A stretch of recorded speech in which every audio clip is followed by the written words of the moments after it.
Assalamualaikum warahmatullahi wabarakatuh. Saya Fadila Noviantika dari kelas B non-reguler 2018 akan mempresentasikan materi tentang toksoplasma gondii untuk memenuhi mata kuliah SP Parasitologi 2 dengan dosen pengajar Ibu Anita Oktavia MSI.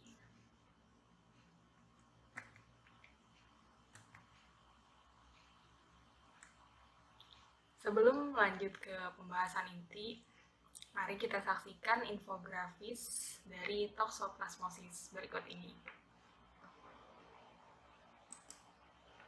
Toksoplasmosis. Toksoplasmosis adalah sebuah penyakit zoonotik yang dapat ditularkan dari hewan ke manusia. Penyakit ini bukan disebabkan oleh virus, namun disebabkan oleh parasit dari golongan protozoa spesies Toxoplasma gondii. Kucing adalah hewan yang menjadi inang definitif dari parasit ini. Dalam feses kucing yang terinfeksi terdapat oogista dari Toxoplasma gondii yang dapat menyebar ke lingkungan. Infeksi pada manusia dapat terjadi bila manusia menelan oogista ini melalui lingkungan yang tercemar oleh oogista seperti makanan yang dimasak kurang matang dan bahan makanan yang dicuci kurang bersih. Pohon 2014 mengungkapkan bahwa seroprevalensi kejadian toksoplasmosis pada manusia di Indonesia berkisar antara 2-63%, dengan angka yang bervariasi di masing-masing daerah. Prevalensi toksoplasmosis pada hewan juga didapatkan cukup tinggi di Indonesia, yaitu sebagai berikut. Kucing 35-73%, babi 11-36%, kambing 11-61%, anjing 75%, dan para ternak lain kurang dari 10%. Dari data infografis tersebut sedikit dijabarkan untuk kasus toksoplasmosis yang terjadi di Indonesia ini banyak terjadi di Provinsi Lampung yang menyusul setelahnya adalah Provinsi Kalimantan Timur.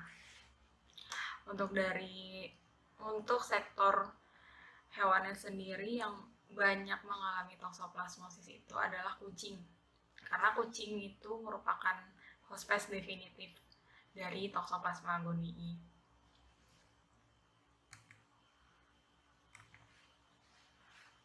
Berikut bahasan yang akan saya rincikan dari materi Toxoplasma gondii. Pertama ada siklus hidup, kedua klasifikasi dan morfologi, ketiga diagnosis, dan keempat cara pencegahan.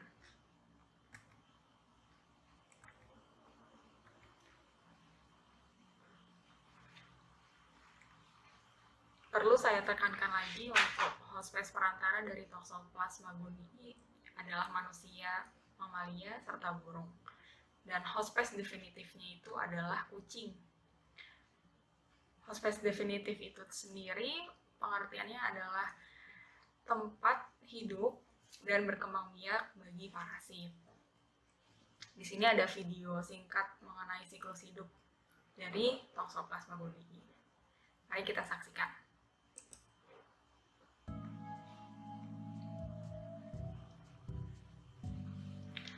Kucing berekskresi, kemudian fesesnya berada di tanah yang kemungkinan bisa disentuh atau dikonsumsi, ditelan oleh manusia.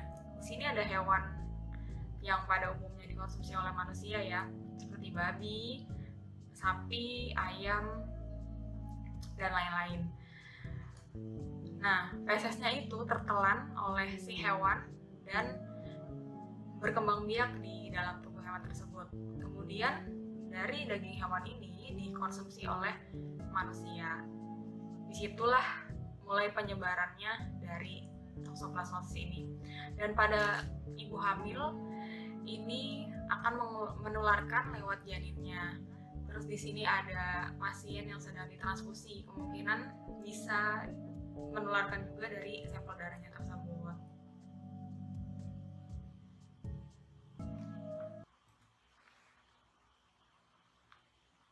Ini untuk siklus hidupnya kurang lebih sama seperti pada video sebelumnya. Karena di sini pakai bahasa Inggris, jadi saya jelaskan sedikit ya untuk translate-nya. Ini adalah kucing. Kucing berekskresi, kemudian mengeluarkan tinja. Di dalam tinja ini keluarlah ookista, yaitu ookista adalah bentuk dari perkembangan dari tropozoid si toxoplasma. Jadi dia bersporulasi atau membelah diri seperti ini, kemudian menjadi kista. Nah, ini untuk morfologinya akan saya jelaskan di slide berikutnya. Jadi untuk ookista ini, jika masuk atau tertelan hewan selain kucing, itu dia akan berkembang di dagingnya. Ookistanya ini akan berkembang di dagingnya. Dan pada manusia, jika tertelan ookistanya tersebut akan berkembang di jaringan. Ini sangat bahaya kalau misalnya tertelan atau terinfeksi ibu hamil. Seperti itu. Untuk klasifikasi dan morfologi dari Toxoplasma gondii, di sini sudah saya rincikan untuk kingdomnya ya. Nah, untuk gambarnya sendiri ini merupakan pewarnaan SAD menggunakan pewarnaan Giemsa, White Giemsa. Jadi bentuknya seperti bulan sabit.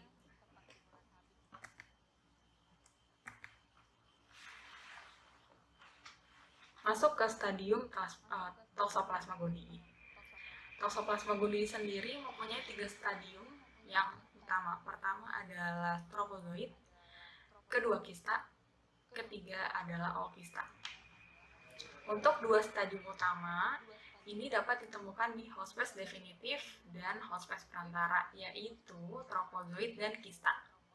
Serta 1 stadium yang hanya ditemukan pada hospes definitif saja, yaitu ookista. Berikut gambarnya untuk poin A, ini merupakan takizoid. Jadi dindingnya ini tipis ya, karena dia berasal dari sel hospes, yaitu dari sel kucing. Kemudian di poin B ini merupakan struktur dari takizoid. Bentuknya seperti bulan sabit. Salah satu ujungnya ini sedikit runcing ya, atau agak menciut sedikit. Terus untuk sisi satunya lebih oval atau tumpul. Ukurannya kurang lebih 5-10 mikron. Nah, untuk poin C, ini merupakan ookista ya, yang berisi bradizoid. Kulitnya atau dinding dari si ookista ini tebal. Ukurannya kurang lebih 50 mikron.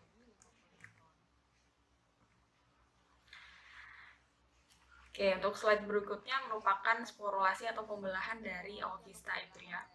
Jadi prosesnya saat ookista keluar bersama tinja kucing, di sini dia belum masuk ke infektif, belum masuk infektif ya, atau belum masuk patogen. Untuk sporulasi sendiri itu adalah pembelahan menjadi 2 sporoblast dan 2 sporozoid. Ini 2 sporoblast atau 2 dan 2 sporozoid.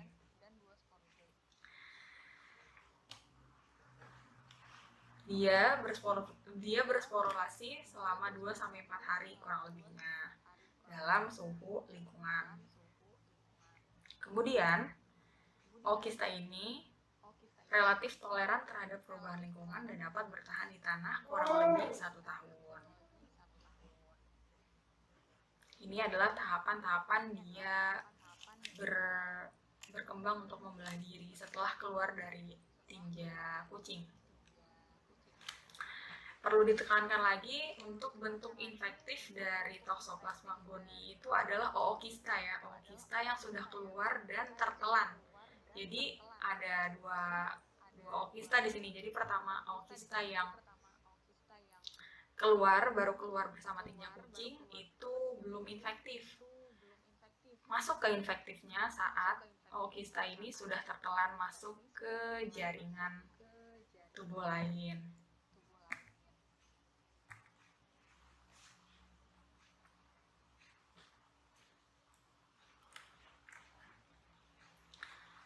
Untuk slide berikutnya adalah diagnosis. Di sini ada cara histopatologi, PCR, terus untuk hewan. Terus ada ELISA, gambaran darah, dan lesi dengan CT scan.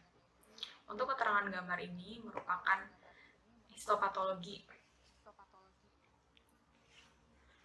Merupakan histopatologi dari jaringan. Banyak ditemukan di parenteral, terutama di otak.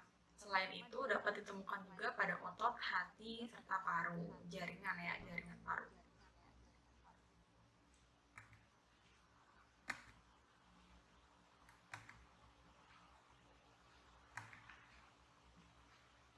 Berikut pemeriksaan Toxoplasma gondii, toxoplasmosis menggunakan metode aglutinasi lateks. Jadi prinsipnya ini kurang lebih sama seperti metode aglutinasi pemeriksaan serologi lainnya. Jadi partikel lateks dilapisi dengan antigen Toxoplasma gondii. Serum yang mengandung antibodi Toxoplasma gondii dengan konsentrasi yang cukup dicampur dengan reagen lateks toxo, maka aglutinasi akan terjadi. Untuk interpretasi hasilnya sendiri, jika positif akan terbentuk aglutinasi, jika negatif tidak terbentuk aglutinasi. Berikut cara kerjanya. Sampelnya darah, kemudian dijadikan serum. Setelah itu diambil 50 mikron kurang lebih serum. Ini beda-beda tergantung kit apa yang dipakai dan cara kerjanya apa yang dipakai. Kemudian diteteskan serum tersebut di well kedua. Di sini. Di well kedua khusus serum ya. Terus di well pertama dan ketiga ini isinya kontrol positif dan kontrol negatif. Diteteskan kontrol positif pada well pertama dan diteteskan kontrol negatif pada well ketiga. Kemudian teteskan masing-masing satu tetes ke seluruh well. Homogenkan.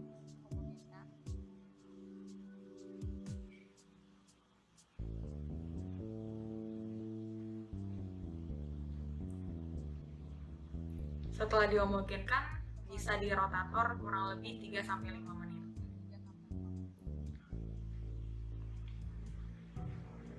Hasil positif terjadi jika ada aglutinasi yang terbentuk. Ini kontrol positif ya. Kontrol positif sudah pasti dia ada aglutinasinya. Nah, ini untuk hasil juga positif. Jadi terbentuk aglutinasi. Kurang lebih sama seperti pemeriksaan serologi menggunakan metode lateks lainnya.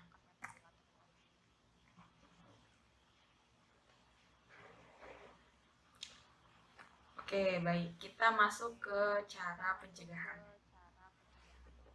Di sini ada motion grafik lagi untuk cara pencegahan toxoplasmosis. Berikut videonya. Kamu dapat melakukan hal-hal sederhana seperti selalu mencuci tangan dengan sabun sehabis melakukan aktivitas di luar ruangan. Hindari memakan daging mentah atau setengah matang.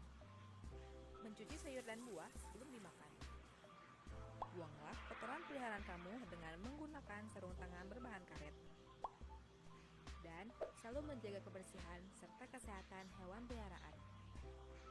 Jangan lupa periksa ke dokter untuk memastikan tubuh kamu bebas dari toxoplasma agar kamu dapat mencegah apabila penyakit tersebut menyerangmu. Itulah keterangan mengenai penyakit toxoplasma yang kemungkinan dapat mengganggu proses kehamilan. Ayo cegah toxoplasma demi menuju keluarga yang baik.